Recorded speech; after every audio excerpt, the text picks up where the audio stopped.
Welcome to the B-Sides and Beers podcast.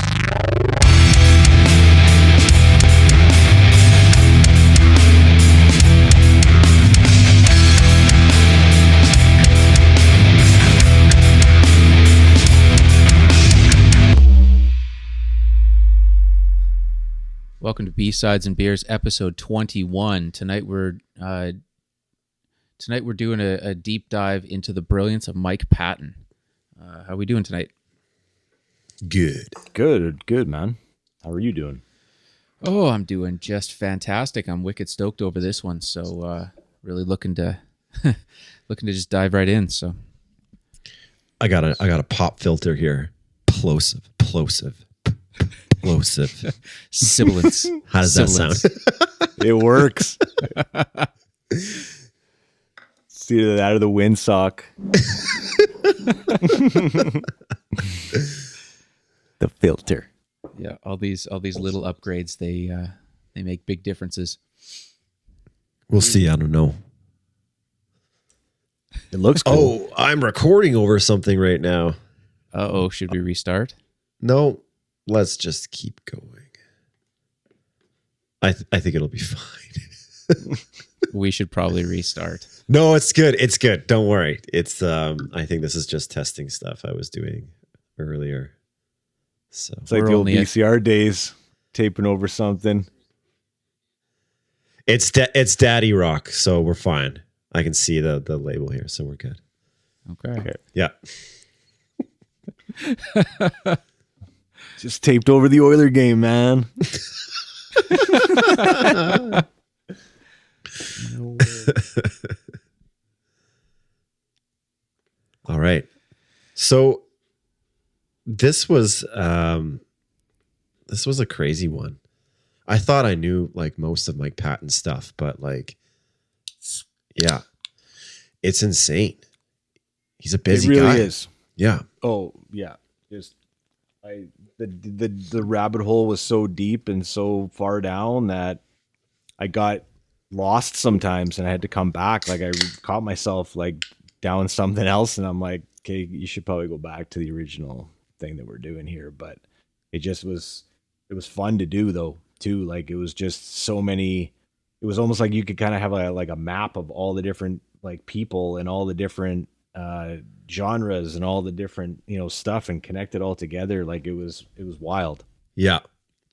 Yeah. But I'm with you. I learned about a whole new, like, side of Mike Patton, and I thought I knew a lot of his stuff too, and I wasn't even close.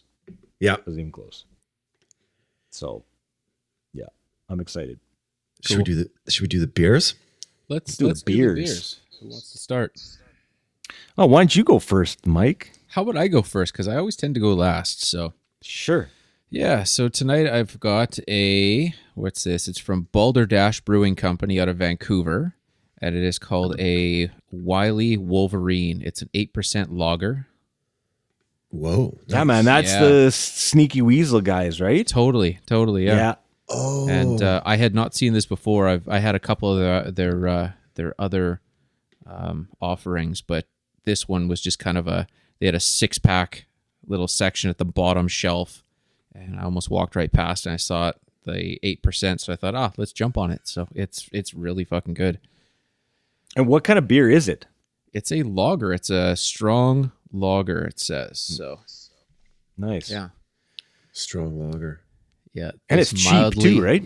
Oh yeah, it was like $7 for a 6-pack or something. Yeah. Yeah. So does it say, is it like a lagered ale? Or It is it says lagered this Pilsner? mildly hopped strong lager delivers a bold 8% alcohol per volume. That's pretty well it. So interesting. yeah, I'll look it up, but I think and it packs a serious punch. Apparently, That's what you want. that's what that you 8. want. Yeah. Why would you go with less? That's right. Yeah, because I was looking for like a cheaper honey brown, and that's the one I found. And then you couldn't find it for a while in Vernon, and then Now they popped got up. them. Yep. Yeah, which is odd that you have something or I have something that you don't. But they only have it at one liquor store here that I can find. So which Oh, is okay. really all you need, but it took a little while to find it. So Yeah. Yeah. Dane, you're up. Yeah, I've been stuck on Mount Aerosmith. Their stuff is awesome. So I'm Nice. drinking the blonde ale tonight. I've also got their low pressure porter, which is delicious. I've got a New Tradition Fraser Tail West Coast Pale Ale. I don't really drink too many pale ales, but New Tradition is a small brewery that popped up about a year and a half ago in Comox. cool. And yeah, really cool. It's a real cool spot. I like it. And then a Kitty Hawk Honey Cream Ale from Ace Breweries, also in Comox. You got lots out there, man, and lots of good ones too. Yeah, it's been a really good year, a really good couple of years for just breweries around the Comox Valley and on the island in general. Yeah. And they're sticking around too. There was one called Forbidden Brewery, which I really liked, and they had to shut their doors, unfortunately. But a lot of the ones that have popped up have stayed, so it's good that Awesome. there's Even with all the competition, it's not even a competition. Everybody seems to be, helping each other out, and it's more of a community than. Yeah, there's been some really cool promotions with some of them. Just like charities and even with the pandemic and all that stuff going on, there's lots of delivery services, and so things are still going. So things are still happening. So yeah, it's good. Once all this COVID stuff's over, it'd be great to take a swing down there and just hit a bunch of them and do some tours.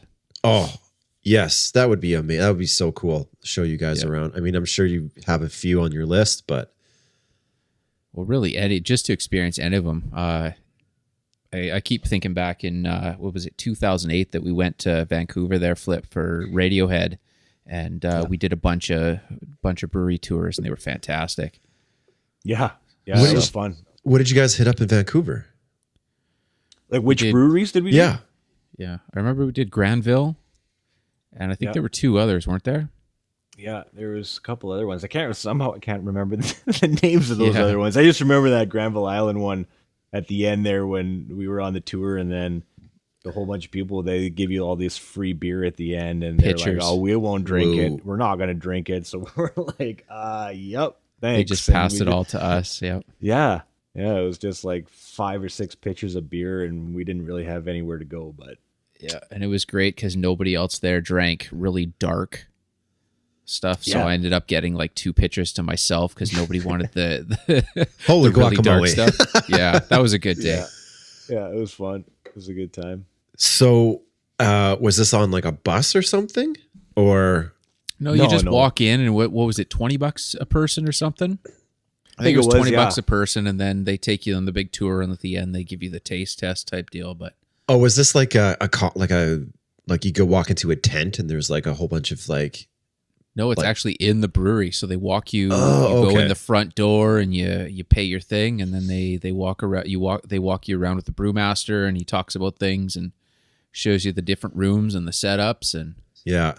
yeah, it's killer. So Speaking of brewmasters, the college just across the street from me up here, they have a class where ooh, they teach you how to, I don't know if it's how to become a brewmaster or like they give you enough knowledge so you can get a job at a brewery and like work your way up. But there's like become an classes. apprentice. Yeah. There's classes you can take. Wicked. Yeah. That's so- cool. I'm keeping it local tonight, and for the first time, and I think this is the only place that brews beer in Salmon Arm. So I'm drinking the Station House Blonde Ale from the Shuswap Lake Brewing Company. Nice. Nice. Yeah. So I've got that, and then when I'm done that, I'm gonna go to the Bushwhacker Brown Ale. Cool. When I'm done that, I'm gonna go to the Talking Dog Wit. Oh, a bit.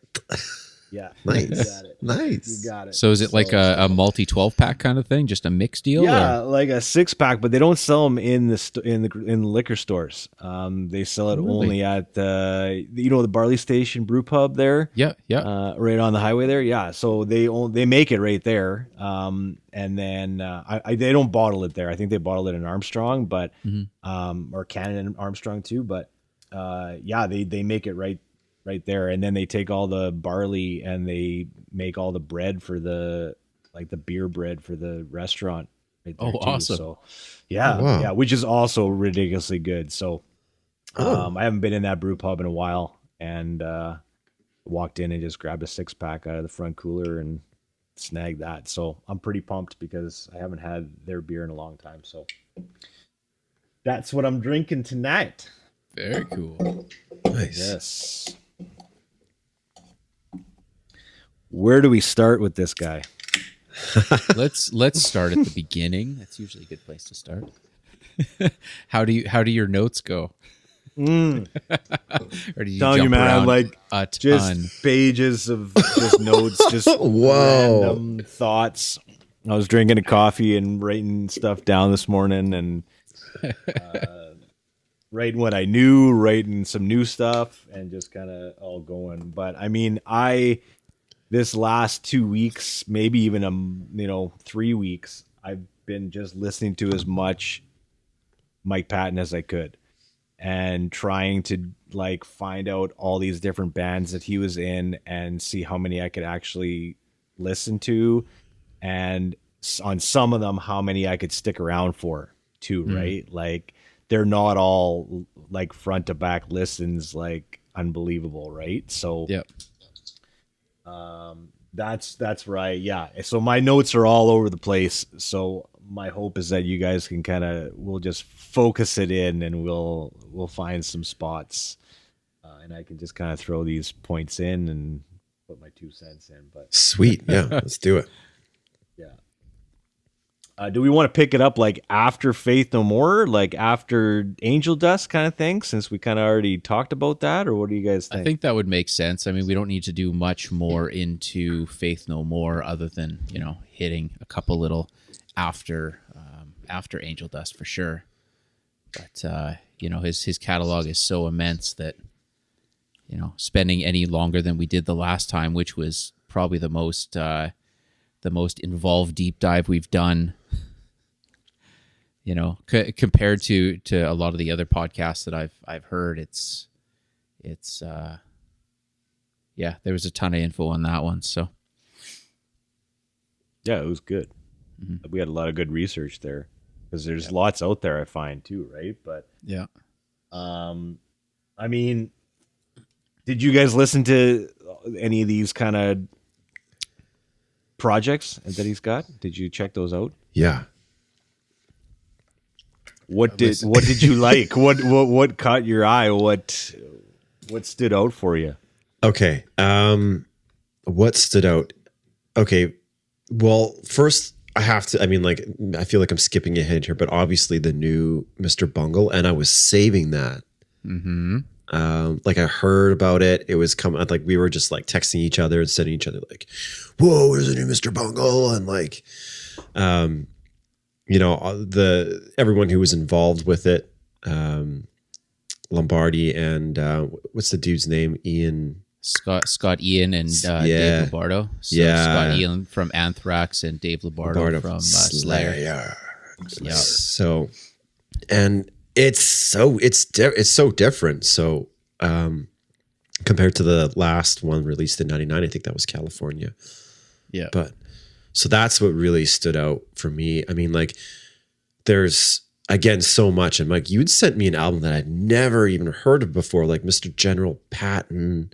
Yeah, something or other. Oh, yeah, General Patton and the Executioners, versus the Executioners, and wow, I just listened to that.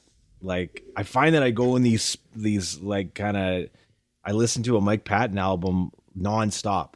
I'll just listen to it nonstop and then kind of just play it out and then go on to the next one. But that one I had on repeat for all day. Like it was kind of like going for days almost. I had it downloaded. I was cruising in the car listening to it. Like, it was solid. Yeah. And like all these different like movie quotes and samples thrown in there. And it was awesome. So when you gave me that link, I was afraid to even listen to it because I was like, okay, like I listened to the first couple seconds of the first track and I was like, all right, this is like another Peeping Tom, but like I think it was released in 2005, so I was afraid it was going to be a little bit dated with like oversampling, too much scratching, really way too much hippity hoppity. I mean, I love hip hop, but like Peeping Tom was kind of too hippity hoppity for me. Like he's a talented man. I don't think he's like the greatest rapper ever, but whatever. I went to go see Peeping Tom and it was a fun show. But it was great. And like I think that the new Mr. Bungle and that album stood out the most for me. Well, he raps at least as good as Anthony Kiedis. Good one. That's because he took Anthony Kiedis' fucking mojo. He stole his mojo. So bogus. Like, I don't know if that was real. Like, I don't know how deep that went. Like, I don't know how much the media played it up. But I mean, from what you read and what I've known for the past few years about Anthony Kiedis taking him off bills and stuff like that, and seems pretty real when you start kicking him off of festivals. And did you guys see? There's YouTube. I don't think it's the full concert, but Mr. Bungle dresses up like the guys from the. It was like a Halloween show. They rip him pretty good. Yeah, so good. Yeah, but. Yeah, it's. I mean, I went through that Mr. Bungle again, and I went back to California, because that was my second experience into Mike Patton. Like, first one was Faith No More, and then I didn't listen to anything until I listened to Mr. Bungle. And Mr. Bungle, I knew it was around, but like I didn't really know what it was or who was in it. But then I heard it like in 99 or 2000 or whatever. And then I went, that was kind of my second time. And then I didn't do anything until Tomahawk. Right. That was my next one. And then, I mean, that new Tomahawk, the two new Tomahawk songs are exciting. I'm looking forward to this new album. So. Yeah. Definitely. But Midgas and Anonymous are still my favorite albums. Yeah. I watched an interview with him. He was on Henry Rollins' podcast. I forget the name of it. That was a good one. Yeah. Yeah. And so Henry Rollins was saying that they would play McGass while the crowd was like walking in for their shows. And Mike Patton's like, oh yeah, did you do that to like scare them or like turn them around or something like that? So I wonder if he like even likes the album. Yeah, I don't know. I have no idea how to take Mike Patton in interviews. He's one of those guys that I have no idea if he's, we talked about this before too, if he's serious, if he's sarcastic, if he's, joking. I just can't take him, and I think it depends on who's interviewing him too.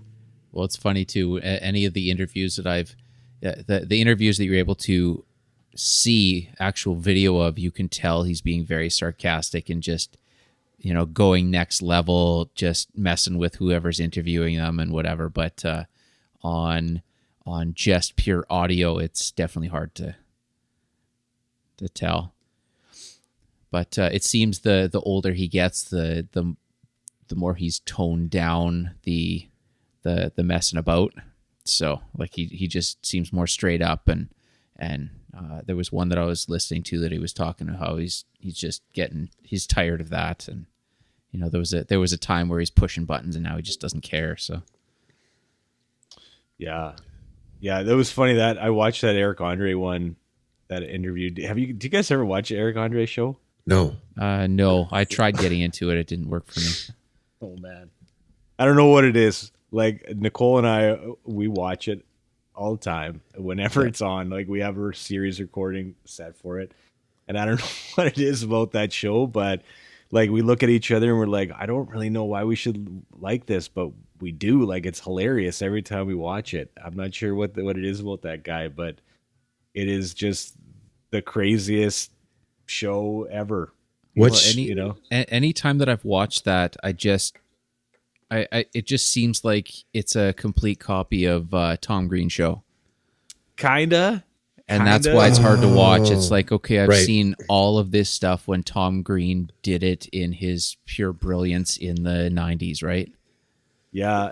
Yeah. I just like how he makes like celebrities not take themselves like as serious as they usually do, right? Like in his interviews, like I like that part about it. I guess I like the awkwardness that I don't know. It's good. I think it's funny.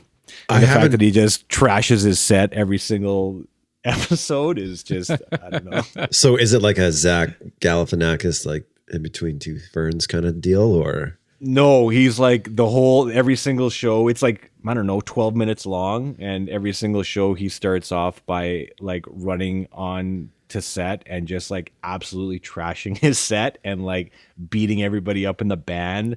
And it's always like these old guys in the band and stuff. He like comes full on and like tackles the drummer back into the riser. And like, that's the whole opening. And then he just kind of sits down and like the whole set resets. And then he starts his show, and it's just like, I don't know, I just get a kick out of it. I'm not sure why I do, but it's just one of those shows. But it was a very weird guy to be interviewing Mike Patton. I was like, I did not expect that, but Yeah. it was good. It was a good interview. Cool. But yeah, I had a tough time getting into some of these projects, though. You know, like not all of them were, like I said, were good. Like I listened to.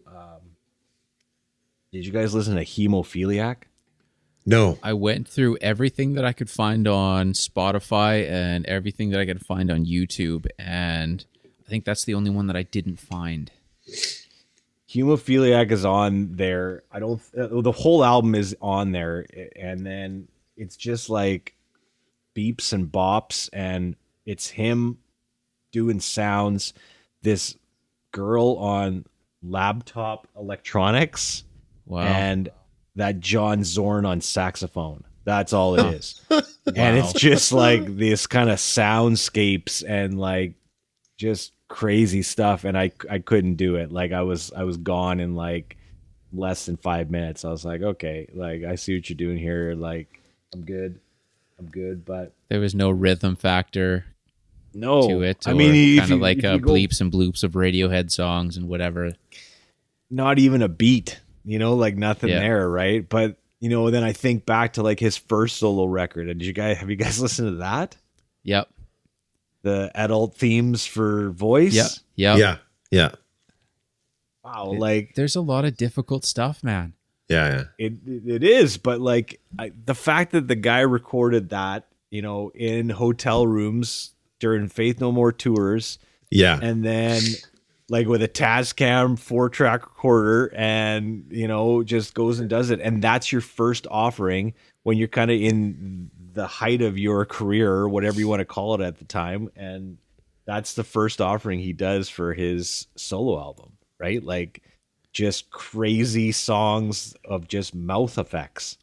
It does make sense though, the character that he is. I mean, you look at every single project, and so little of it is any sort of a mainstream sound. Like it's just very what's avant-garde, I guess. Yeah. Really kind of all over the damn place, and it's art for art's sake, not necessarily any sort of a tonal flow to it.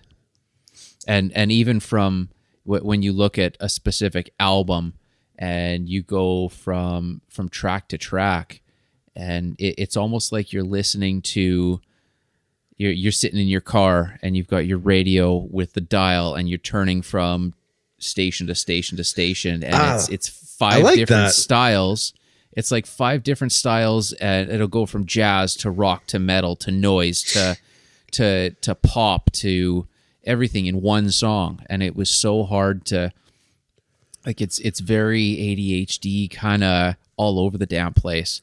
And going through these, it's I pick up parts here and there that are amazing, and then it just shoots off to left, and then it's really hard to follow. And I really tried.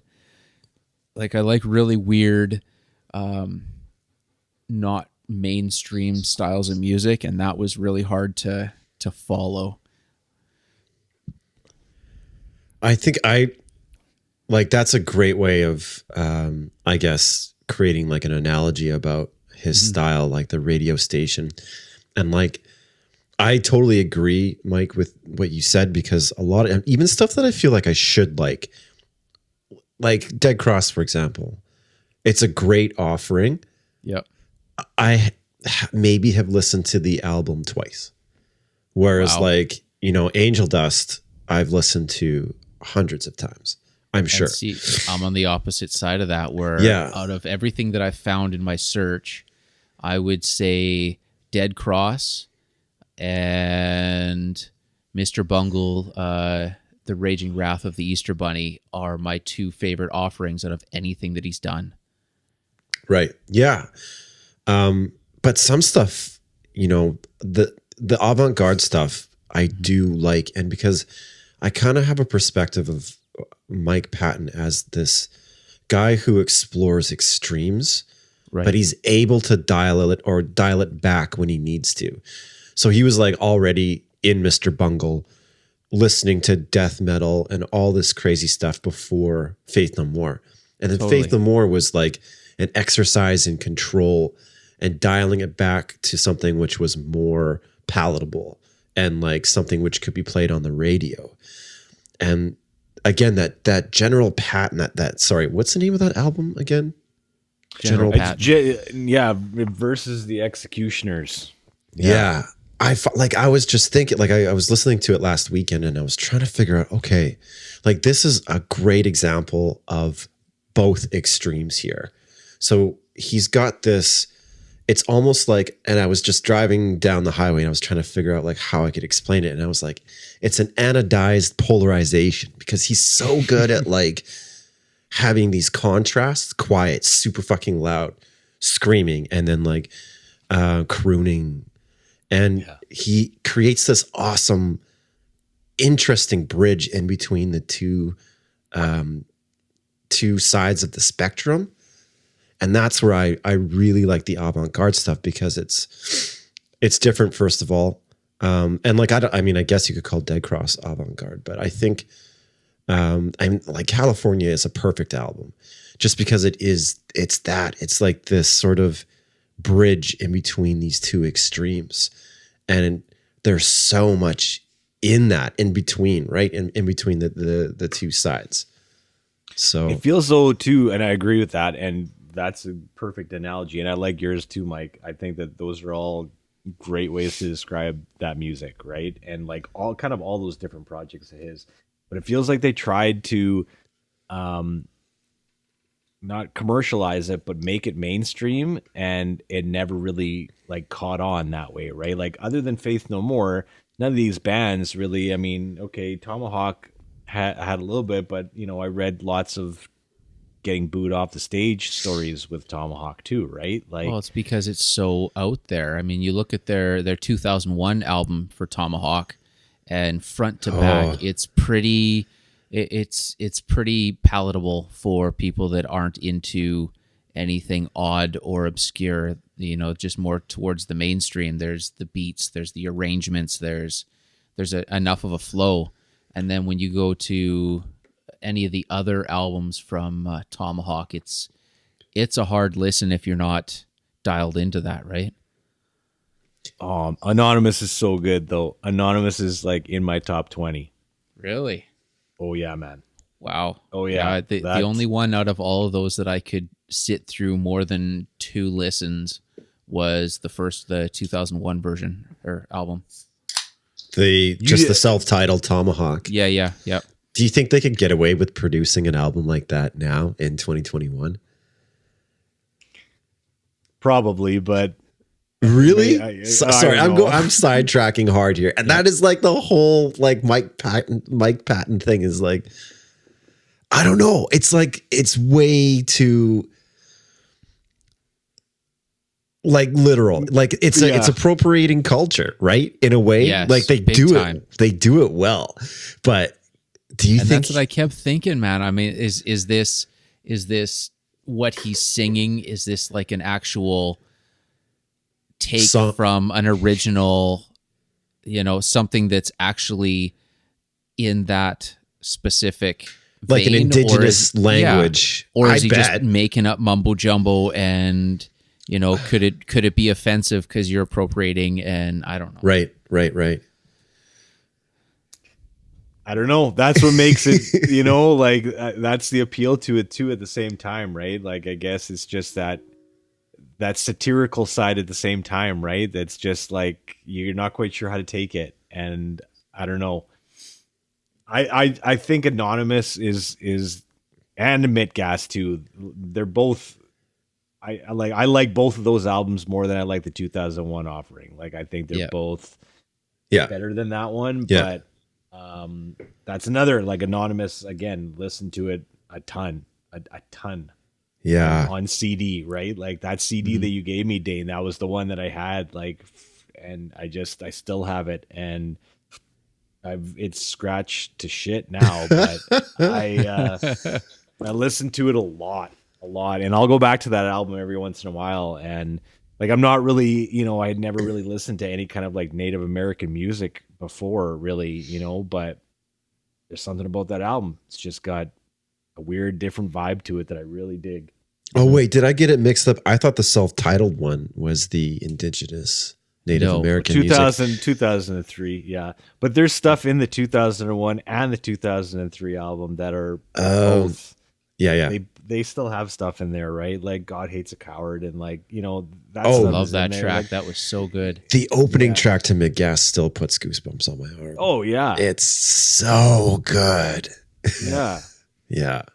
Like there's a lot of good stuff there, but there's a lot of not good stuff. But again, it's depending on what you're looking for too, I think, right? Like what do you guys think of the Phantomist stuff? I couldn't do it, and it was really hard to, when you look at it's Mike Patton, it's Buzz Osborne from the Melvins. Yeah. You've got Trevor Dunn, is he the original bass player for? What the hell was it? Was it Mr. Bungle? Yes. I think he was in Mr. Bungle. Yeah. And Dave Lombardo from Slayer. And when I saw the lineup prior to listening to any of their albums, I was really fired up about it. And then when you get into it, it's very much, it's got a lot of killer ideas, but it never seemed like anything was finished. It was just very, I agree with that. All over the damn place, right? Where you come in, it's like, okay, this is going to be a great track, and then it changes 15 times, and you're not sure. It comes back to the whole ADHD. I don't know what I'm doing. I can't concentrate on one thing, right? It's like, and I think Phantomist for me is like Frank Zappa, like on speed.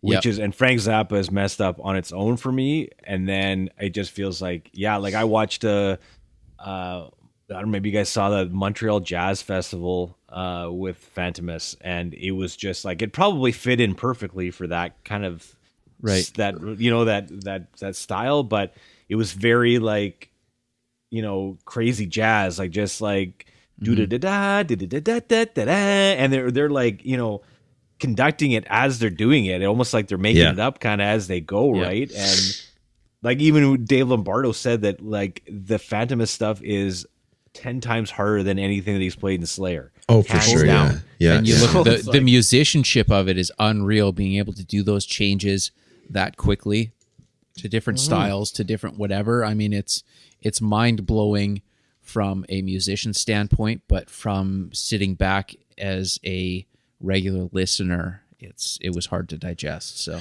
I really like that Spider Baby track, and what's the other one?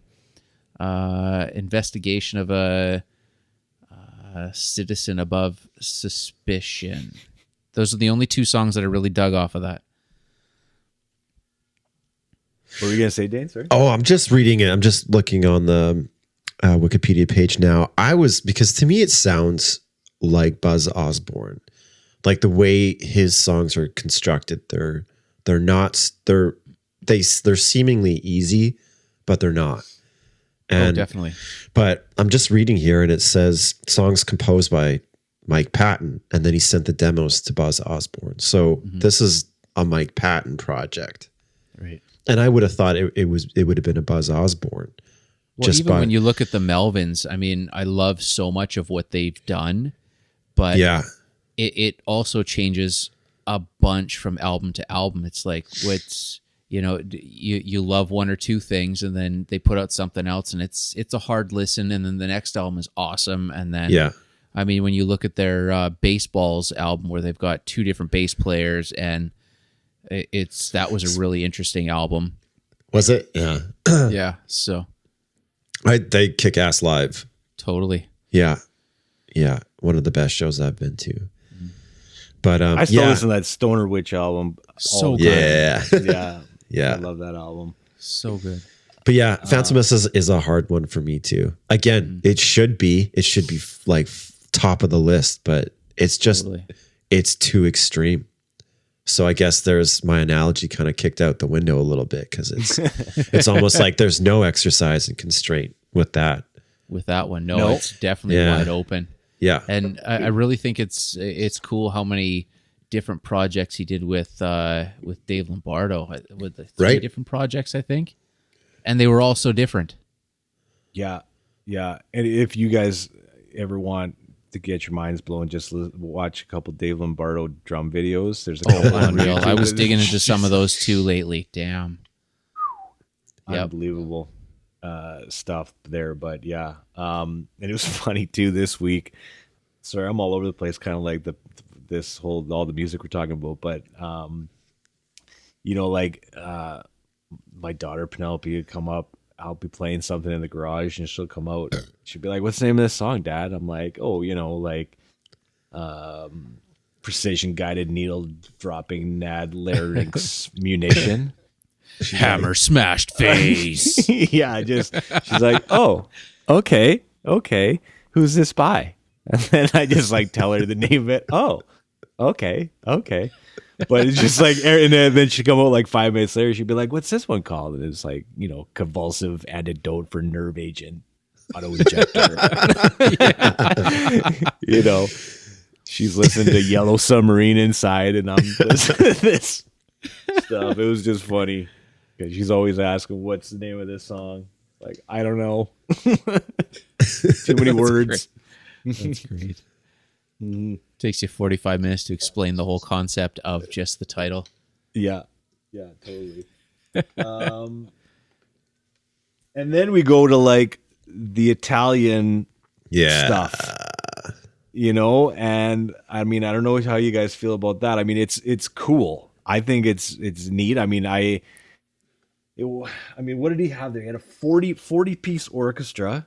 He had a 15-piece backing band and a choir.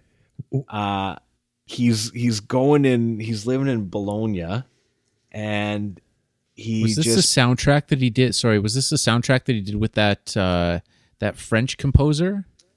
No, this is the Mondo Cane. Yeah, Mondo Cane. Okay. Yeah. 2010, and I don't know, Dane. What do you think there?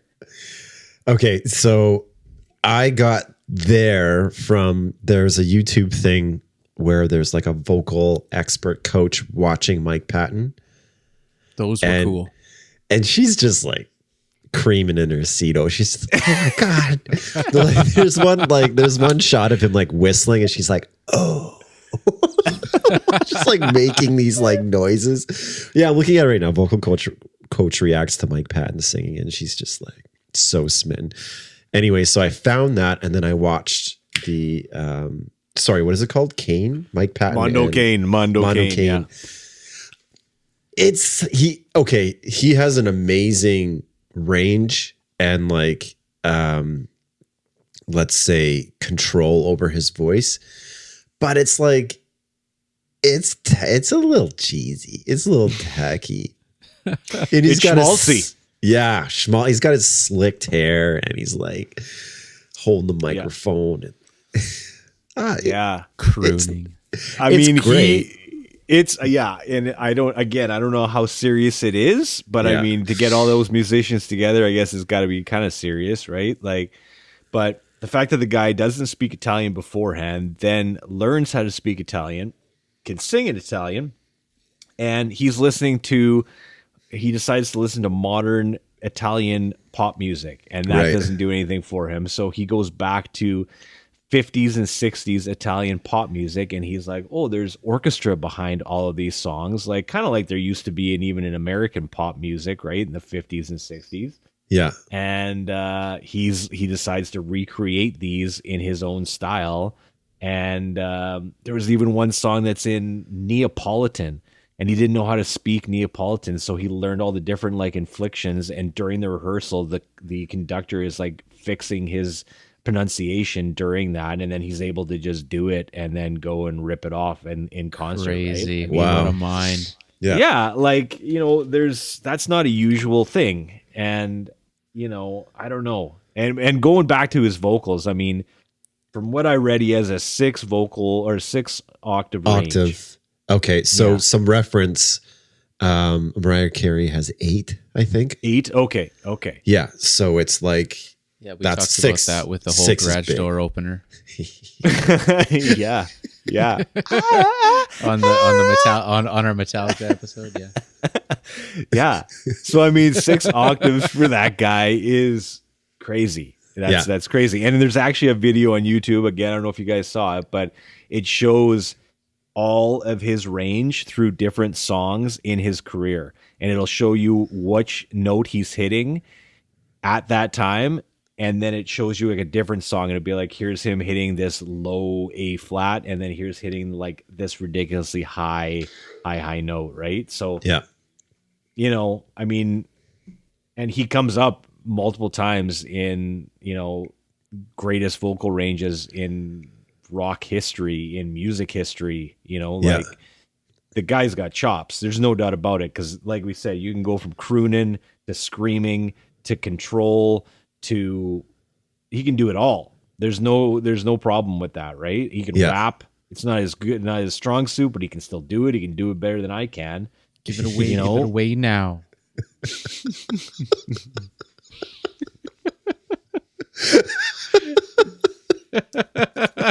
What do you guys think about the Red Hot Chili Peppers going off on a tangent? What are your thoughts on the Red Hot Chili Peppers? That's funny you asked that. I just started listening. I just started listening to Mother's Milk. Oh, Yeah. man. Fucking fantastic. I mean, Really? like Mother. I don't- Blood Sugar dude. Sex Magic was the only thing that they released that was ever good, and then the rest I just No, that was great. It's too And much. that was a No way, man. Like that's No all he way. ever does. It's unreal. No, you got to give Mother's Milk another listen because it's fucking good. It's like I think John Frusciante's first album with them. I could be wrong. First or second. It's fucking awesome. It's so good. Like, and they have horns. It's not like the weird rap. Like there is some rappy stuff, but there's a lot of funk. It's like the Chili's when they were like fucking awesome. And then Blood Sugar Sex Magic, obviously great. Californication, whatever. John But you're Frusciante's back. missing the other only track that I listen to is the one off of the Beavis and Butthead Do America soundtrack. Ugh. Roller coaster? Your love is like a roller coaster, baby, baby. Yeah. Yeah, and they've completely fucking sold out. And I mean, yeah, they're multi millionaires because of that. But like, Yep. this could be another podcast. But so why do you ask? Probably will be. What do you think of the Chili's? I kind of lean towards Mike's line of thinking there. I mean, I had a chance to see them a couple times, and I turned it down both times. I don't know. Sure. I kind of feel like I kind of feel like the Foo Fighters. Like I kind of feel like they did like one or two decent things, and then the rest I'm like, eh, Yeah. I don't know. I like the first Foo Fighters album or the first Dave Grohl album, and then, Color and the Shape has got a couple things, and then I'm like, okay, I'm done. And same thing with Chili Peppers. Like, I agree. I Mother's Milk. I'll give it another spin this week. I'll listen to it again. Fucking But so good, so good. Blood Sugar Sex Magic, and then I drop off after that. Yeah, I mean, I had Californication, but it was, I don't know. There was a lot of radio hits on there. I liked when they dropped Stadium Arcadium. I liked the hit. I like that song. What's the song off of that one? Because I'm gone after Californication. California. Something to. Yeah, it was lame, but Or Or what about Snow? Hey yo, snow. Something about snow, yo. but the thing is, like, Mother's Milk, Sex, Blood, Sugar, Magic. Okay, I'll go back to Mother's Milk. I'll listen to it again. Yeah. But why do you ask? What's the... Oh, I'm just thinking on the whole Mike Patton versus Anthony Kiedis, Red Hot Chili Peppers, all that kind of stuff. Yeah, I just wanted to see where you guys lie on that, and Well, it's just funny that Anthony Kiedis seems so threatened by Mike Patton.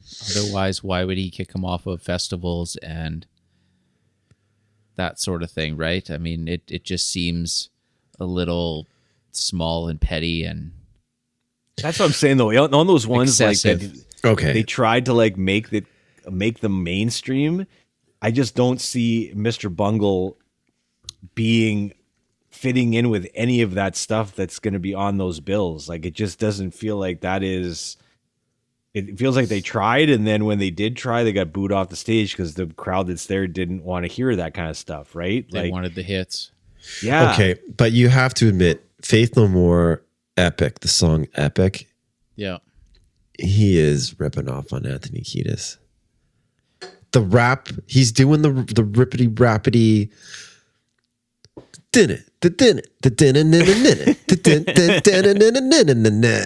Like, it's, I could see it, and he's got like boxing gloves on. He's all like trying to be funky and stylish, and that's I think the dance that Anthony Kiedis was pissed off about. Like, and it's the long hair, it's the no shirt. Apparently it's Mike the Patton's whipping the hair. But I mean, it was just way more entertaining. Like, I think back to that Faith No More on Saturday Night Live. It was on the other week. I tape all like the old Faith or the old Saturday Night Lives just for the musical acts, right? And they show like a vintage one now, and they show the new stuff. So I'll just cool. I'll just fast forward, and the John Goodman one was on. So, and Nicole hadn't seen it, so I was like, check this out. And so I showed it to her, and it was just like mouth open for 4 minutes, and I'm like, you don't see this anymore on Saturday Night Live. Like, there's not very many performances like this, right? Like, Machine Gun Kelly was pretty dope.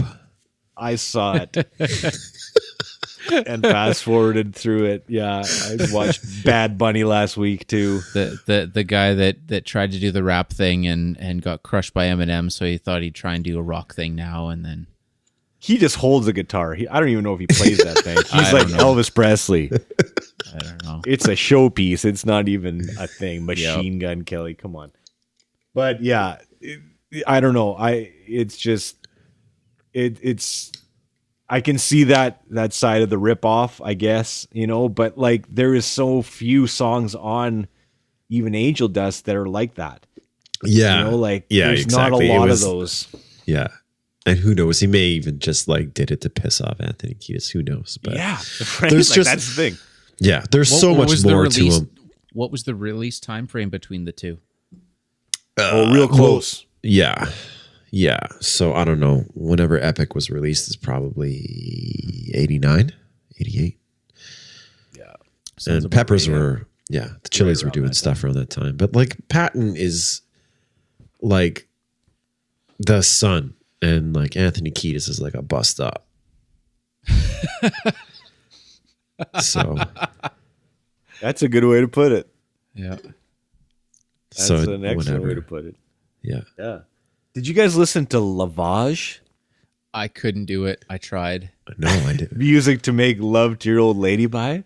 I Oh, tried. I couldn't do it. Lavage. If that's how you say it. Lovage, I don't know. Lovage, lavage, that and peeping Tom were hard listens for me. Oh, I was a huge like Peeping Tom fan. Really? I like Peeping Yeah, I Tom, went and too. saw them. Wow, cool. Yeah. He got drunk and tried to fight with the crowd towards the end. Of course you did. He was not a happy dude at the end. I like that Peeping Tom album. And everybody's on there. It's like Massive Attack to Nora Yeah. Jones. Like, it's just so different. But I like it. I don't know. It's got a cool vibe to it. I dig it. I like it. But there's a bunch on here that Lavage one, I don't know. It was like, again, here's another one that you don't even know what's going on or what to take seriously, and all the different sounds, the sexual sounds that are going on that he's making, and like, I don't know. Yeah. Did you take a look at, so I kind of went about this through Epicac Records. So he's got, and I found a lot of really interesting connections. Okay, so the other dude who he runs Epicac with Workham. What's his name? Greg Reckham. Reckham, that's it. Yeah. Werkham. Yeah. Yeah, who used to be a part of Alternative Tentacles, and that was the record label that signed No Means No. So there was that connection. And then I saw that on the Wikipedia page that they would like follow No Means No around. So they were like fans of No Means No, like the Mr. Bungle guys. So I started looking through the Epicac like recordings, like all the stuff that he's put out, and I found like a whole bunch of weird shit that I have never even heard of before. Like there's the Mike Patton. Oh, Mike Patton. Yeah, I've got that on my list too. I listened to some of that as well. I like it. Yeah. Yeah, that's not bad. That's one of the better ones on my list. Yeah. Yeah. But yeah, there's a whole bunch that they have on that record label that I wrote down. I've got a list of ones that now I'm just going to check out and see what they're all about. But they had a very eclectic mix of people on there, and like different things too. Like I noticed they had like Queens of the Stone Age, but only like the vinyl distribution. They only deal with the vinyl distribution on Queens of the Stone Age. And I'm like, how did they just get that? Like that's kind of crazy, right? Like someone owns a record press. Deal after sub deal, yeah. Yeah. And I also checked out too what Epicac. I didn't know what that was. And Epicac is vomit-inducing medicine. Yeah, for babies. So their slogan is making people sick since 1999. So I thought that was good. Yeah, I thought that was good. But they kind of set out to their goal was to not own any artists. Yeah. They only signed them to a one album deal. Well, it's kind of like Fat Records was a lot like that too. Yeah. Just do one, and then if you want to do another one, then you can come back, or if we want you to come back, but we're not signing you to a 5-album deal. That's the only way to do it, man. Yeah. I mean, especially if you're not a gigantic one too, right? Yeah. Well, everything's changed so much too. I mean, way back in the day when you had a 5+ album deal, the record labels had a lot of money and they spent a lot of time grooming you, where you put out 5 albums, but your first one's going to be uneventful, but they keep, there was money to put into building and developing artists. So by their 3rd album, they should have something that's a really killer offering, right? So, but now that there's no money, it's just, there's no point in doing that. It's a 1 album, and if you're good, we'll sign you for another one. If not, then we'll find someone else. So Can't buy your $200,000 chain. Yeah, off your I can't buy a jet and no more of that. Back in the day. Yeah. So back to Phantomist. The other thing I had written down here too, Dave Lombardo said that if Picasso made music, then this would be the kind of music that he would make. So that kind of gives you an idea. Yeah. Yeah. I could see that. I mean, when you even looking at what was the album, the director's cut, Yeah. and that thing was all over the damn place too. But they had really cool samples, movie samples, and whatnot, which were pretty awesome. And Yeah, Mike also, Patton's got a lot you of have those. to be you have to be in the frame of mind to sit with that. Otherwise, it's hard to digest. Yeah. Going back to hemophiliac too. These are all the points I had written down that I'm just knocking off my list now. Check them off. Yeah, he said it was improvisational music from the outer reaches of madness. Makes sense. Yeah. Did you guys listen to or have you listened to the Chino's Team Sleep? Have you listened to that before?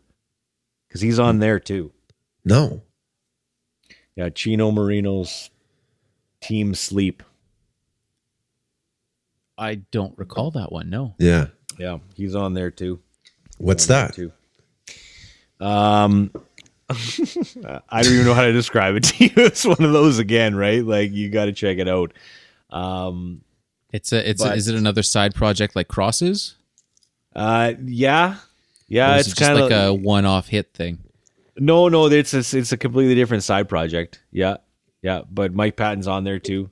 Like, and that's the thing. Like, he's on these different selections, even like Dillinger Escape Plan, Yeah. right? Like, he's only Love on that.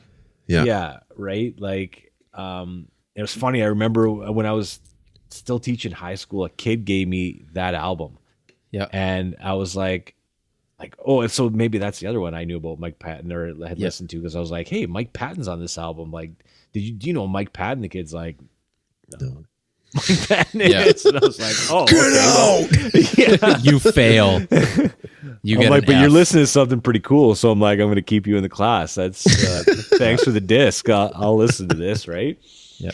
So that was the other thing. I was like, this is awesome, but like he was on nothing else. Dillinger Escape Plan did, right? So Yeah. just one of those Well, one-off it's things. very cool how he goes from being like a funk guy to a crooner guy to all these different levels of his vocal art, but how super influenced he was by old punk and hardcore and projects like Dead Cross where it's full on hardcore, or Dillinger Escape Plan, or stuff like that where it's so focused. Or you go back to once again Mr. Bungle, The Raging Wrath of the Easter Bunny, where it was their first demo that they did just on a cassette when they were 19, something like that, and it was pure thrash. The entire album was all thrash. They had a little you could tell that they where the trajectory of it, how they would add little bits and pieces of weird off sort of left turns, but for the most part it was a full-on thrash album. So just looking at his roots of that and then going on to everything else he did, it's wild. And taking that all the way up to movie scores and movie soundtracks, Video games. that he's video games and movie soundtracks. He did the Crank soundtrack, that movie Right. with David Jason Statham, or Statham. Damn it, yeah. Yeah. I read too that like I never saw it, but oh man, what's that Will Smith movie now? Bad Boys. I am I Am Legend. I am Bad Boy. What was the one with the giant spider? Get jiggy with it. He was on that one. No. No. Yeah. I Am Legend. Mike Patton didn't do the music. He did the monster sounds. Just the Yeah, sounds of the really? monsters. Yeah. Yeah. Like that kind of stuff, right? Just like, but yeah, movie soundtracks, right? But then like full scores of stuff, right? Like not like his usual stuff. I can't think of somebody else in the music industry that has had this breadth of projects and Diversity, styles. and- Yeah. yeah. Like who else, right? Like if somebody else is out there, then please tell me, and I'd like to check them out because I cannot find, like, you talked about Phil Anselmo and like lots of different projects, lots of different stuff, but like, kind of for the most part, other than that, where he's wearing a suit, that kind Right. of stuff, it's all kind of, within the same same kind of deal. vein. Yeah, totally. Right. But this is just like not. And I mean, it's the all only over the other place. cat that I can think of that is similar to a Mike Patton would probably be Devin Townsend. Yeah. Only going by, he's got so much diversity with that as well, where you can go from, the majority of his career was very metal driven, but his more recent, I guess, past 5 albums or whatever, the past 10 years or so, it's kind of out there where he's got Casualties of Cool, which is just him and a female vocalist and his Telecaster, and it's really it's one vein, and then he goes to his newer Devin Townsend stuff, where his newest album, it's almost like this big epic of it could be like a not necessarily a movie soundtrack, but it's just so in depth and involved with layers and layers and layers, that kind of a thing. He's the only other guy that I could sort of put in that spot as a Mike Patton comparative. So Yeah, I don't know. Yeah. And like not, involved in so many different projects with so many different people, but can walk down the street and nobody would ever know who the guy was in most places, right? Like, Yeah. which is maybe the ultimate. Like, I'm not sure. Like, is that not, like, if you imagine that as a career as a musician, if you Totally. put yourself in Mike Patton's position, is that not the greatest? For Right. me, You don't have that to would wear be a the mask best. like Kiss to hide your. Yeah, like I would love to just not be famous, but to be involved with all these different projects and have all these different contacts with all these guys where I can just contact the guy from Slayer and be like, "Do you want to be in my band?" And he'd be like, "Yeah, let's do it. I'm doing this project. Do you want to get 3 DJs? Yeah, okay, I'm in." Right? Yeah. Just fantastic, and that's his entire Perfect. career, right? Like that's basically from high school all the way up to where he's at now, still doing this. Yeah. And still killing it. I don't know. Like, it's just, we got new Tomahawk coming out. We had a new Mr. Bungle album last year. Like, it just keeps coming. Yeah. Yeah. I'm just wondering where he gets the money though, because most of his projects are so Touring, man. out there. Yeah. I mean, so out there. I saw Faith No More at a giant festival. So, I mean, there's touring. He's got a record label. I'm sure he's ghostwriting. There's with the multitude of things that he's doing.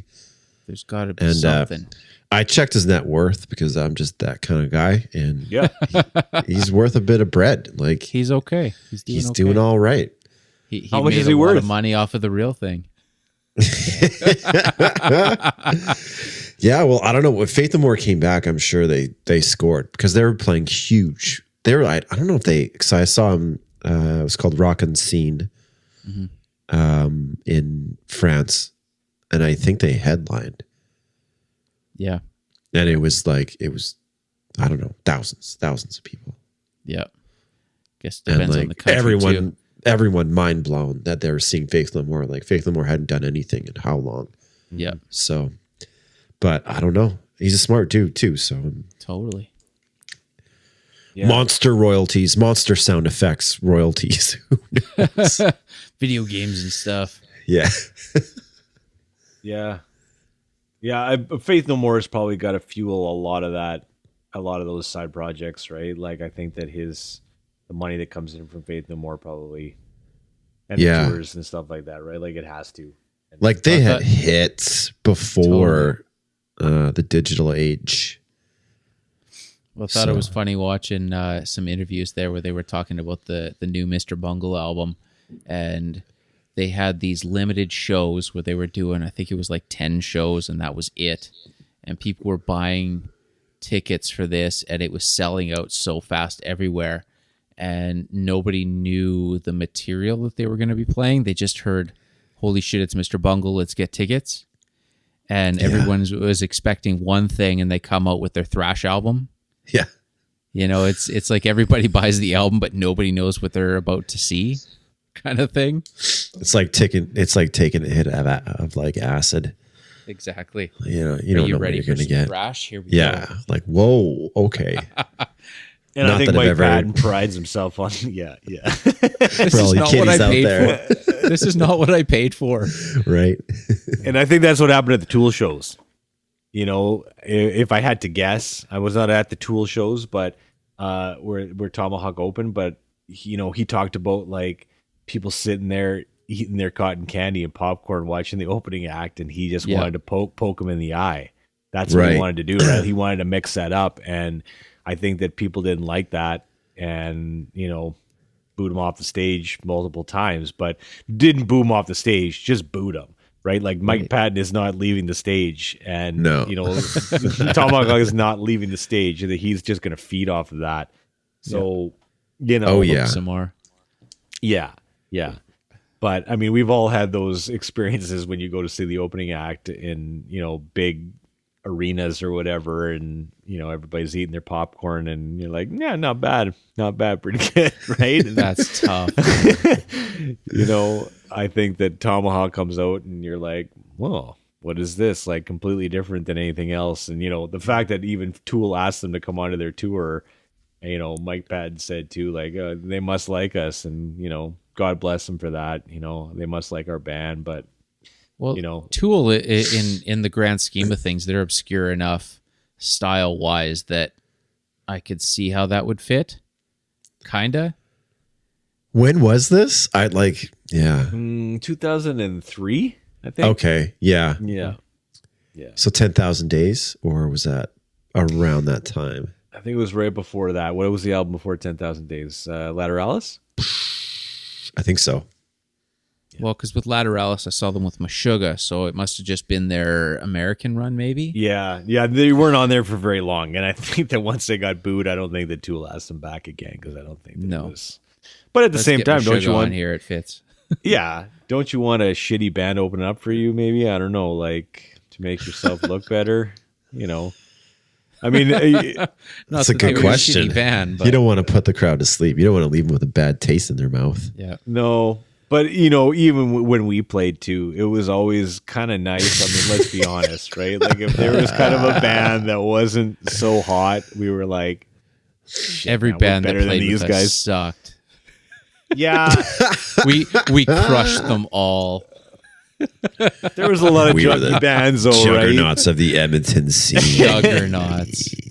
When we left, there was a huge void. Smoking hole in the ground. Huge void left behind. No, but I feel the same way. Wasn't there a band that played with a fucking pirate's hook? Like the bass player had a pirate's hook? Do you remember that show? We're just like, yeah, we're gonna fucking blow these guys out of the water. Play with. Did you bring your hook? Awesome. That's awesome. Where's your hook? It wasn't a Halloween show or anything. It was just a gimmick. Where'd you park your pirate ship? Yeah, it was like middle of January, and let's play with a pirate hook. I mean, there was just some interesting bands that we played with, but at the same time, in those kind of scenes, it was good because then you're like, you came out and blew the roof off the joint, and it was like, or at least you thought you did. But do you remember the dudes who thought they were like the shit and like better than us? I remember we played Sidetrack. I needed an amp for some reason. Yeah. And Mike, I think it's actually one of those pictures that you showed us earlier, because I'm playing off a David and Eden rig, and I never had one. That wasn't yours, no. It wasn't mine, but I remember like whatever happened, my shit blew up. It wasn't working. And this guy from the band, I forget who it was, but he was just like, no. Total dick. And I don't think that amp was his. We just scrounged it up from some other band, but I remember asking the guys that were coming on after us if I could just use his rig, and he was like, no, man. I remember that. I don't remember who it was, though. Like Cool Blue Method or some fucking cool Deep something Blue or- Method or something like that. I Yeah. don't know. You're playing another rig here, Mike, on this picture. A Soldano? What? A Soldano. I wasn't playing a Soldano, was I? I don't think so. Oh, fuck no. No. Oh, it's not. If it was, I would have fucking bought the thing. There it is. Oh, That check that it was out. the other band. That's an SLO 100. Yeah, that was the other band. I was not plugged into that. That one's not on. If I was, I would have fucking lost my mind. The other rig there. Oh, there's the other one. Yeah, I was and I'm not plugged into that. It's like in the way. Like, Yeah, that was definitely the other bands. yeah. Okay. And I don't think it was Cool Blue Method, but I fucking remember these dudes, and they're just like, I was yeah. Oh, I want that amp so bad. I was looking into buying one, and they're like $6,000 Canadian new. Now, like retarded. Somebody had nice gear. Yes, they did, and it wasn't us. yeah. Oh, our gear was awesome. Yeah, no, we had nice gear actually when you think about it. I Yeah, don't know. I do miss that like amp that I had, that M80. yeah. Yeah. Whatever happened to the other one though, the painted one? What happened to that rig? Oh, who fucking knows? I don't know. I have no idea. Did your parents throw it out? Probably. This one. Yeah. Yeah, my Uncle Dave gave me that Thunder. whole setup. Yeah, right. I had wrote Thunder on it. Thunder. But there used to be a carpet kind of over top, Yeah. like that brownish carpet, and then that got ripped off, and then you painted that beast on there. It's like a 112 inch or a 115. No, it was a It's 15. 115. Yeah, inch speaker. Yeah, it was a 15. And that's a Trainer. Traynor. Those amp heads are awesome. Yeah, it was decent actually. It caught on fire once. It gave you shock. It gave shocks too. Yeah, it gave you Remember, shocks. we touch like the telepost in the basement, and then like get a jolt every once in a while. Was that the amp head that we had that electrocuted Trev when he went and walked up to the mic? Oh, maybe. It What must was have been that? because I it thought wouldn't have he been the sung into Fender. There was no ground in it, so I Yeah, just that remember didn't have a walking up ground. to the microphone and just got zapped. That would have been it. Oh my God. I remember. So we had like a couple of bands back in the day, and one of them was called Phoenix Foundation. That's the only one that I remember you guys talking about was Phoenix. Yeah, based off of like the headquarters of MacGyver, I think. Yeah, that was Derek's idea. Yep. Yeah. And so we had Derek fucked off. And so he just left us with his buddy Dean, who wound up being in the band for a little while. And I remember we were having a practice one day in your basement, and he grabs the mic and starts doing this weird dance. You're just like, whoa, dude. It's a cool dance. And then he fucking falls back. And he's like, did you guys see that flash of light? Cool dance. Like, no, he saw that sweet dance you did though. And he like had just gotten like electrocuted. Yeah. Like he It was grabbed like the almost mic. famous. Yeah, exactly. I'll never forget that. He was like Yeah. doing this dance. Yeah. Whoa, dude. Okay. Hello, Springton. Hello, Springton. Yeah. Oh, and there's Kev's old acoustic amp too. Remember that? I forgot he had a combo. Yeah. You can't really see it there, but that's it. Yeah. Yeah, I wonder where that is. Yeah. In a landfill somewhere. And then that drum kit. Beauty. Yeah. What do you got in the kick there, Mike? Fucking clown. A clown. Clown doll. That's scary. I had to buy that. It didn't come with a floor tom, you can tell too. I had to I bought that floor tom, took the wrap off of it. Yeah. And then tried to match the tone and didn't quite do it. But Look how junk. Look at that symbol. It's Just a piece but of your Easton junk. sticks look pretty good there. Oh yeah, man. Oh yeah. That old Nylon PVM. tip. Look how much gear we got. We just Yeah, shit we had everywhere. Yeah, we even had a mic stand with a boom. Like, where did we get that from? And a power bar. Look at the power bar. Like, Yeah. yeah. Just plug it all listeners, in. For the listeners, we're just going over some really old photos that were dug up from the archives. So Yeah. Way back. Way back. In the day. might have to post a couple of those on the IG for this one. So Oh, Yes. I'll send them to you. just for continuity. Yeah. I gotta grab another beer. Hang on. Keep talking. Do You guys it. are playing something different at this wakeboard festival too. I don't know what you guys are plugged into here, but it's not your usual. Let's see. I can't really read what it is, but let's see here. Holy fuck, man. Oh, there we go. It's just your camera focusing in. Is that a trainer? What are you playing on there? A Premier. Yeah, so they probably just had shit set up for us. Do you remember what you played through, Mike, at this show? I brought you can see I brought my 410 Fender Hot Rod. I've got my US Lone Star Strat behind there, and I've got my Paul Reed Smith 96. And it's funny with that show, I remember too, we had played the night before to probably about 300 people. And then we drove out, almost 3 hours to get to this outdoor show. And These two guys were in the audience. There was like 5 people in the They're audience. all bald with fucking Oakleys, like not on. Other than the people that were there working the beer tents.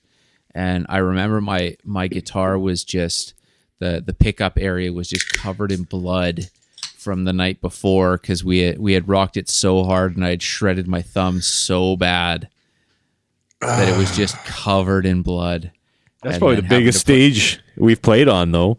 The size of that stage, like, and the lights on that stage, like, that's like full on. That was bigger than needed to be for that venue. It was too good for Prism.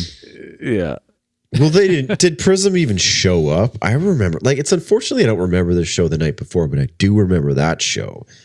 And it was like, didn't it rain? And then they're just like calling off. It was Yeah, it was a shitty day. Yeah. Big, they had the big Coors Light blow up on the side of the stage, and it was gonna like take off into the sky, and they were like, "Shut it down!" It was a wakeboarding festival, and I think only 2 people were actually wakeboarding because it was such a bad day. Oh yeah, it was like a nasty day out. Mm-hmm. How did we get that show? I don't remember. I think that's a Trev show. Yeah, Sounds like it. Yeah. yeah, that's a Trev kind of show. Yeah. We get off the stage at like 2 a.m. and then drive 4 hours the next day to get to this shitty festival that was nothing. Yeah, yeah, and then drive back And then because you drive don't want to back. pay for a No, hotel we stayed room. the night. We stayed didn't. at. Where Oh, did you we guys stay? didn't? I thought we drove back. So maybe you guys and I drove back. drove back. Yeah, Me and Trev stayed at Lindsay's place. Yeah, we definitely drove back. Yeah, for some we reason booked we it stayed. back. yeah. No, we. And then we I guess I got a ride home from Trev. I don't remember. Must have. It's a long way to go to hitch a ride with your gear. I don't think I was playing my gear. I think I just fucking showed up and plugged into whatever. Yeah. You're playing your bass. That's it. Yeah. That's it. I was on the And I side remember of the I road got the us next this day. show. I got us this one. Oh man, The quick lube. yeah. On a fucking like flatbed. Didn't they just Yeah, like it's- pull up Yeah. a flatbed and we played on top of it? Yeah, it's us set up on a big flatbed at a car dealership with it was like a Dodge dealership, wasn't it? It Now was Crosstown Motors. this Crosstown was Motors, like yep. one Yeah. of our first gigs No. from what I remember. Yeah, this was like way in the beginning. No? I don't think so. You still Well, got it was your pretty PV down there too. Oh yeah, I fucking brought everything. was ready for Jiffy Lube, man. It was going to be Quick Lube. That's why I'm saying this is probably one of our first shows because it was like, hell yeah. It must have been hot. I'm wearing a wife beater. and I Oh, never it was fucking wore so a wife hot. beater. Oh, It was man. so hot that day. Yeah, I remember I had the fan on me there. It was smoking hot. In the parking lot of Quick Lube. Rockstar. That is awesome. There was a lot of people there too. Yeah, there was. There's quite a few race fans. I don't know. Oh, it was probably for like the Indy. Remember when they used to have the Indy in Edmonton? Oh, yeah. That was probably what it was for. Yeah. Yeah. Yeah. We didn't play at Indy. We played in the parking lot of Quick Lube, which was going on at the same time as while Indy was happening. Yeah. So, but there was like 500 people there, I'm sure. Oh, at least. I remember there was a barbecue going on. I remember it being like a fun time. Yeah. Yeah. I taught the guy who worked in the service department, the service manager, I taught his kid drums. So, oh, yeah. He was like, we got this barbecue must have been for the Indy. So come on out. Like, you guys want to play? And we're like, yeah, sure. Like we said, we didn't turn down really any shows. So we'll do it. Play a Quick Lube in the Crosstown Motors parking lot on a Saturday when it's 36 degrees. Yes, please. We had to learn a bunch of cover tunes, didn't we? I just remember we did a Tragically Hip song and then a bunch of our own. And did we? I don't remember playing covers there, but so. Yeah. I know we're far off the beaten path here, but we are. I gotta wait. Once again, this is a chasing the topic episode. So. Do you remember the Make Money gig? We did it a couple times at, I'm trying to remember the name of the fucking bar. JJ's. JJ's by that traffic circle. Yeah. I got pictures of that too. I didn't bring them out. Oh, and we dressed up in like old man attire, and we were called the Old Timers. Yeah, that was awful. Fucking plain like. Although I do remember that we did that three times, I think it was, and the last one that we played was the night that Lane Staley died. Yeah. Mm-hmm. Because I remember getting the phone call from you. So prior to the show, or no, one of our breaks, we were out sitting by your car or your truck, and I had thrown in the dirt, and we were cranking that like mad in between sets. And then I remember we were all done. We packed up. Everyone went home in about 3 a.m. or so. I think it was Dane that called me. I think it was you that called me and said Lane's dead. It's like, oh, dude. Like just out of nowhere. That's intense. I actually phone called you and you phoned me. You phoned me. Dude. I grabbed my phone and it was Sorry, it's not funny. It's not funny. It was one of those hard hitting moments where Mike's doing the flip phone. Yep. Hello. 100%. On my That's how Motorola StarTAC. Hey, man. Yep. That's exactly how it went down. I know it's 3 in the morning. 3 in the morning. He's like, Lane's dead. Text obviously had not been invented yet. Yeah, no. That JJ's would pay us though. Like it was like $300 for a show Friday, Saturday. Yeah, like it was a. That was a job though, man. We had to play 4 sets of covers every fucking night just to. And the only reason why we did it was to pay for studio time with Stu. So yeah, it was just work. I remember it was just Dane working on homework at the Subway next door. The Subway next door. Yeah. Just like in between sets, just, but it was like a job. Yeah, it was just making the money. Prior to one of the shows, I remember the DJ was cranking Typo Negative. Oh, I thought you were going to say he was on crank. No, that was after. I remember being approached many times by guys trying to deal drugs to me right after I got off stage from our like second or third set out of 4. Yeah, there were some interesting cats in that pub that came out. I mean, the neighborhood didn't, it wasn't the greatest neighborhood. So, sketchy. That was part of it. But yeah, then it turned into the Lizard Lounge. After you guys, I think you guys were gone, it turned into the Lizard Lounge, and I don't know what it is now, but I'm sure it's something else. It's probably dead now after COVID.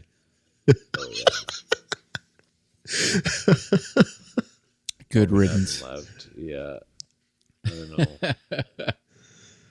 You guys think we'll get to go to shows again? Yeah. It'll be a while. It's still going to be a while. I don't, I keep reading things that they're going to start pushing shows, and I see all these other bands putting together these huge tours saying 2021 and whatever. 22. Fall, whatever. I don't think any of that shit should happen at least until summer, fall of 22. 22. Get your fucking vaccines. Get it. Get your shots. Get it.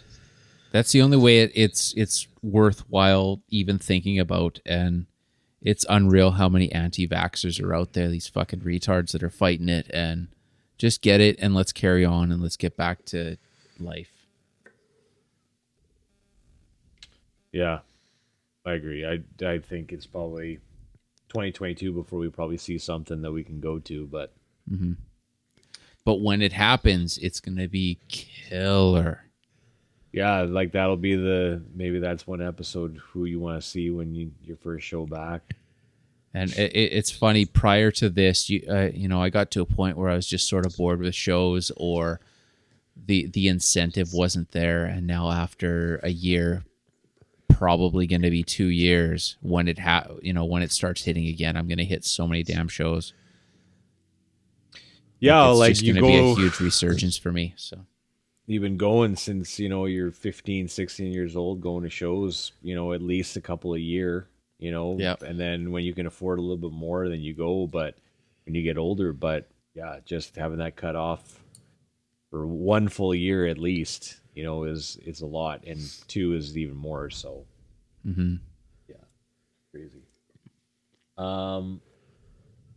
Just to bring it back around to Mike Patton, and just to maybe we can probably finish wrap her it off. up there too. Yeah, but going back into lyrics too. Oh boy, I yeah. tried getting into it's so beyond me. Yeah, Lyrics for what he's doing. Yeah, unbelievable, right? Like, we've had an episode about lyrics, and we've talked about lyrics, and just some of the stuff that he talks about, and some of the that was some of the rabbit holes that I ended up going down, that I found that, like on his second solo album, which is again all in Italian, but about like Italian futurism and the Italian futurist movement of like in the 20th century, which I had never heard of before, and did more research on it. And It's the entire fucking album, awesome. yeah. Do you know about it, Dane? Yeah, I took like a couple art history classes in university. So it's like pretty much, I think it even extends further back into like 19th century, like end of 19th century. It's kind of like on the coattails of like modernism, cubism, but they're like incorporating movement into it. Yeah. And that's the fucking future as far as like, the art community was concerned. And there's some really cool stuff that came out of that. I think one of the more, listen to me fucking geeking out here, I think one of the more like famous guys was Marcel Duchamp, who was a futurist and also cross-dresser. And he invented something called the ready-made. So look it up. It's awesome stuff. I love it. That's what I went down. I went down that rabbit hole of futurism, and the whole second album is about like the futurism or the futurist movement around like cuisine. And that whole second album, Mike Patton, is about like how they wanted to change Italian cuisine to like make it a whole experience. So they wanted to get rid of forks and knives. They wanted to use more perfumes in cooking. They wanted to get rid of pasta because they thought it created pessimism in people, and like all these different things. And this whole album, his second solo album that he released after that, just mouth sounds, was all about this kind of stuff. Yeah. Like it was like a virtual cookbook. It was all about like that kind of stuff. Oh yeah. Right. Okay. I've heard of this. And just like, again, crazy stuff, right? Like, but yeah, just the lyrics though, when you actually dive into those, it's over my head, and I don't know how that guy again can even remember every single lyric when he is in concert. Like I would need a teleprompter 24/7 if I was that guy. Like I would not remember from one project to the next. I'd be mashing all those up together. I'd be singing Phantomus songs over top of Faith No More songs. Like Faith No More songs in Italian. yeah. Like, and he'd probably be able to rip that off. But like, I just, the lyric side of him as well as something also that needs to be recognized as, unbelievable as well, along with his vocals. So, Yep. Yeah, most definitely. Yeah. So Oh, guys. out of all of his projects, can you name one album or one project that stands out as your favorite? Just as a shutter down. Mick Gass. I think because it is the next album that should have happened after Angel Dust.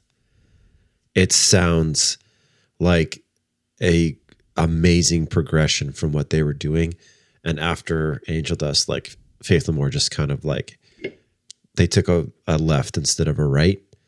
And I You think didn't like King for a Day, Fools for a Lifetime?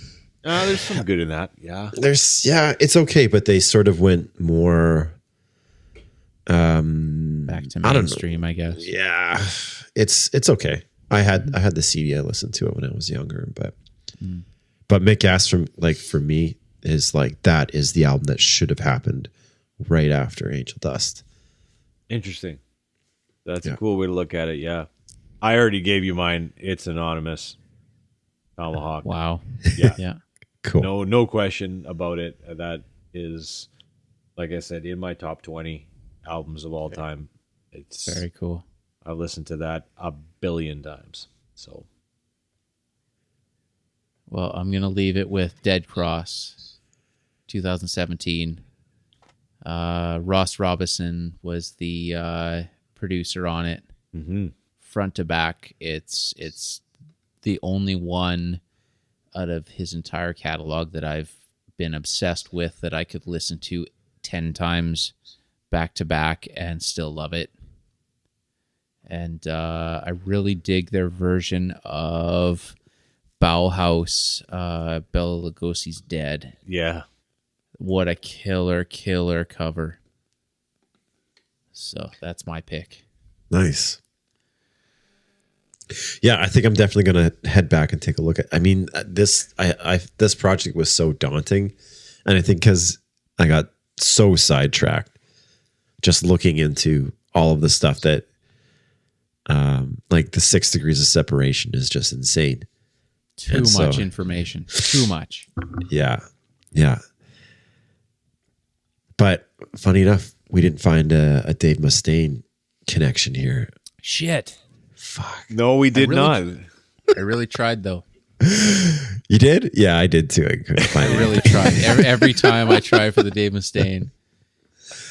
Yeah, no, I don't think. I'm sure there's some Mike Patton, Dave Mustaine connection, but if we They find hate each other or something. yeah, some kind of thing rift that they had. Dave back in the Mustaine day. thinks Mike Patton's a fucking tool or something. Let's just go with that. Let's just say that that's what it is. Okay, well we'll start this feud. Yeah, exactly. I'm glad you named Dave Mustaine in this episode, so that counts. That's all that matters. His name was spoken and uttered in this episode, so that's all we need. The last episode that we were talking about gear, and we were talking about you asked why nobody uses Gibson guitars in metal. Mm-hmm. And Well, now Dave Gibson's Mustaine- coming out, yeah.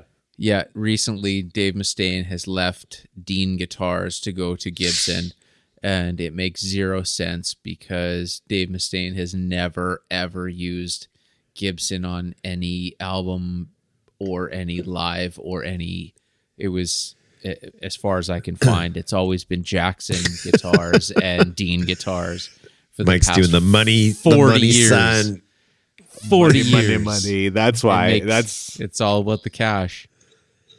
And even the promotional stuff that he's putting out for Gibson doesn't make any sense because he's talking about how he's always been a lifelong, secret lifelong fan of Gibson, but he's never used them in anything ever since he was like 16. So fuck, whatever.